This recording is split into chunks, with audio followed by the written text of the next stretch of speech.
Kecing kini kat siem hahima melim. Kebalane lakat tu kat nisni. Kelapoi no siya kabakut. Hadin ba upa iem. Ay na manik siem. Lasyam tibiang ya kat siem. Jaga hima melim. Hagasi baar. Kat pratarik unay la arja afin real. Upa iem. Ay na manik siem. Lasyam tibiang ya kat siem. Hagajilang. Kabalang office ka hima melim. Mau karchulong. Ya kajil IT. Pashimti, nasaki lang, daw officer na KHADC, acting CM Barim, upa EM Alban Frederick CM, ringkat ki menteri, basan, betkiwe kiriu kraw, jangka hima milim.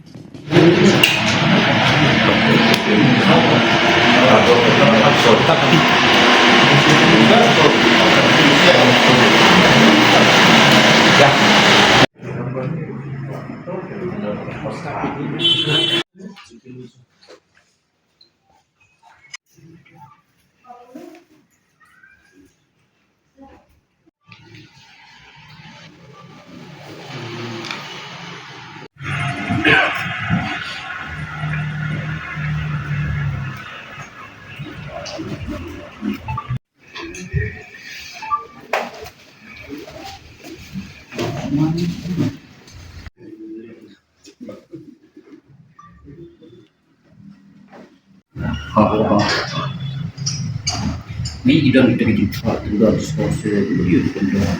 Kam katu ke kendor kalau dan lupa ni ko amlim gitu ni di kala tho keran sai yang tu aba dan penunggu jikalah di kapo ka section bukra entah subsection balai subsection 1 hani kala keran sai ka balat ho ba when there is a change of incumbent on account of subsection 1 above, there shall be a proper taking and handing over charge of the office property duly recorded in writing between the predecessor and the successor incumbent in the presence of the liable witness. Nakalian office dun sekautit takum halika section ke bawah. Perlu ko namanya.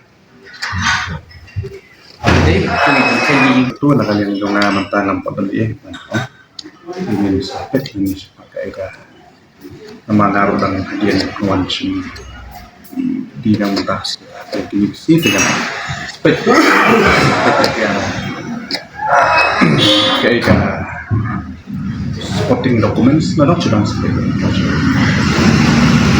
saya lagi ini ada teknisi ini saya ini hadiah nakalian ko office ko jongi nen jamit ni layok ko diang ya ka city maka office jong ka executive committee jong hasil akan masuk council akabala tungi master beliau ndot bede inspector mine general jong hasil akan masuk council Shillong subject kalong handing over of war asat di habay di bagani nakaliang dong niru mentarasi hakapo katwi bujihi kapala idan lang kui acting si Barim i ba Alban Frederick Sim nanta mga kumusi mukuraj mamilian idan lang si kena bat barok bakal di balaiwan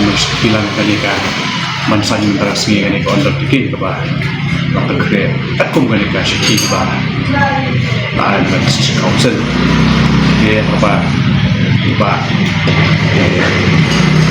beliau belum di inspektor main dan mineral iba hendak kambang malah bukan yang office council apa nakalian jumi hidup saya ka undertaking bahwa tungkas dia lawan hak council atau amat dia